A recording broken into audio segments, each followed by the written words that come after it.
The location is all too familiar, the truce village of Panmunjom. But the meeting between North and South Korean military officers is not. Coming together for the first time in 5 months, these colonel-level talks are the first stage in getting the two Koreas' volatile relationship back on an even keel.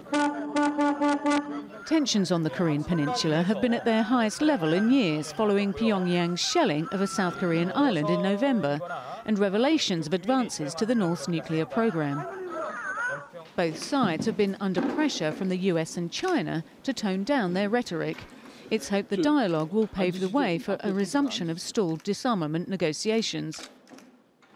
But officials say it may take several rounds of low-level talks before a meeting of senior officials takes place.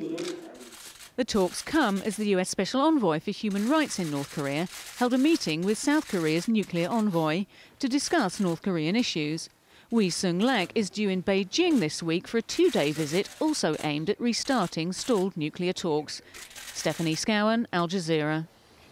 A separatist leader says he ordered the suicide bombing that killed 36 people at Russia's busiest airport last month.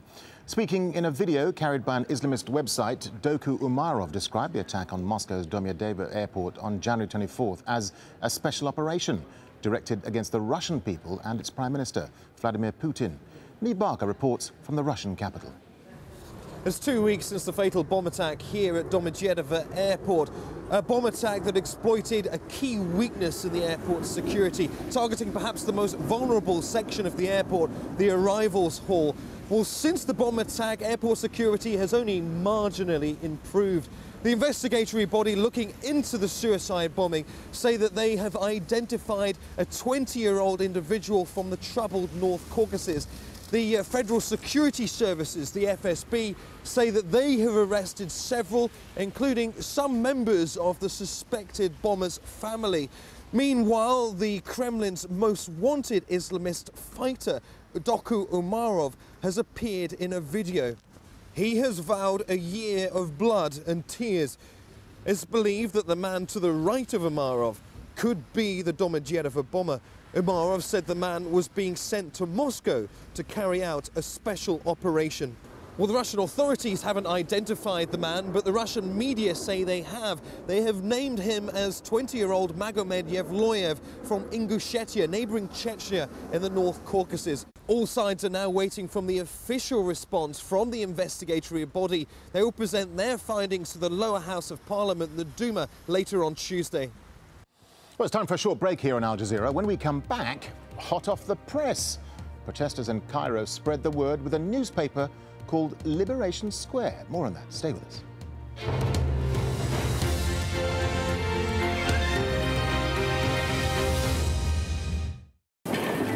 As the rain pours over Johannesburg, we'll keep your spirits up. Hello, we have the chance of a few spots of rain to come across northern parts of the Arabian Peninsula. A little bit of cloud just flirting with us here. That's in the process of pulling away.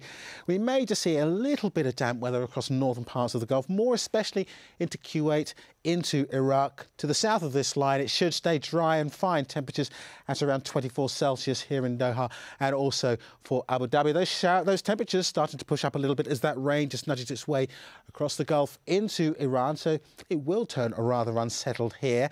Some bits and pieces of rain, maybe some sleet and snow too into the far north of India. But down to the south, that's where the real weather action remains. Further flooding rains coming back in across Sri Lanka. Still no sign of any let-up in the flood conditions that we have here. The rain has eased meanwhile across a good part of southern Africa. Pockets of heavy rain just towards Drakensberg Mountains, into Mozambique, into Tanzania. More very heavy showers to come once again across a good part of Madagascar. Signs of the rain easing at last, I'm pleased to say, for Rio de Janeiro. It's largely fine and dry here over the next day or so. Rio at 30 degrees Celsius. You can see where the really wet weather is. That's down across Uruguay into the far north of Argentina. Buenos Aires should stay fine and dry. Cloud clearing away here, 30 degrees. Qatar Airways, world's 5-star airline. Afghanistan is faced with a huge challenge. Relations have gone really sour between us and our allies. We have inflicted considerable damage on the enemy. The people who make international headlines. Ultimately, the truth will out. They want to stop this publication of information that embarrasses them. Make time for Sir David Frost. Frost over the world on Al Jazeera.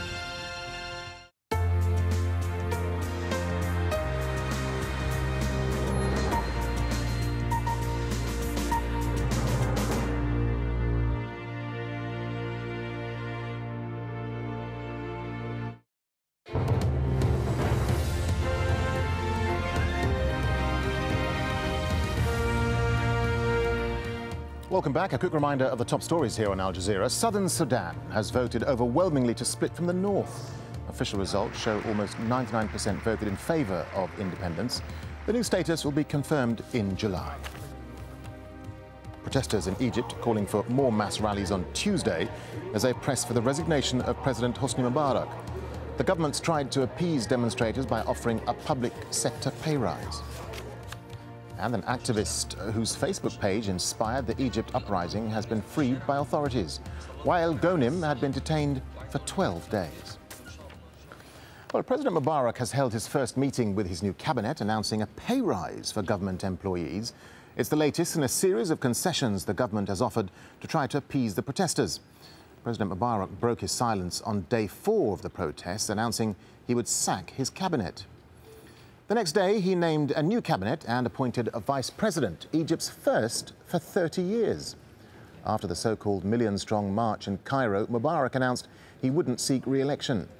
Well, on day 12, the leaders of Egypt's ruling National Democratic Party all resigned, including the president's son, Gamal. Well, the next day, Vice President Omar Suleiman met opposition groups, including the banned Muslim Brotherhood. And then, on Monday, the latest attempt to diffuse anger over rising prices, raising public sector salaries and pensions by 15%. Well, back in Cairo's Tahrir, or Liberation Square, there's a growing sense of camaraderie. As Al Jazeera's Shireen Tadros has been finding out, protesters are forging close bonds and exploring new ways of making their voices heard. For years, he's been censored and silenced. Now, journalist Sharif Araf says he and his colleagues will tell the truth using their new paper called Liberation Square. And the protesters are hungry for it.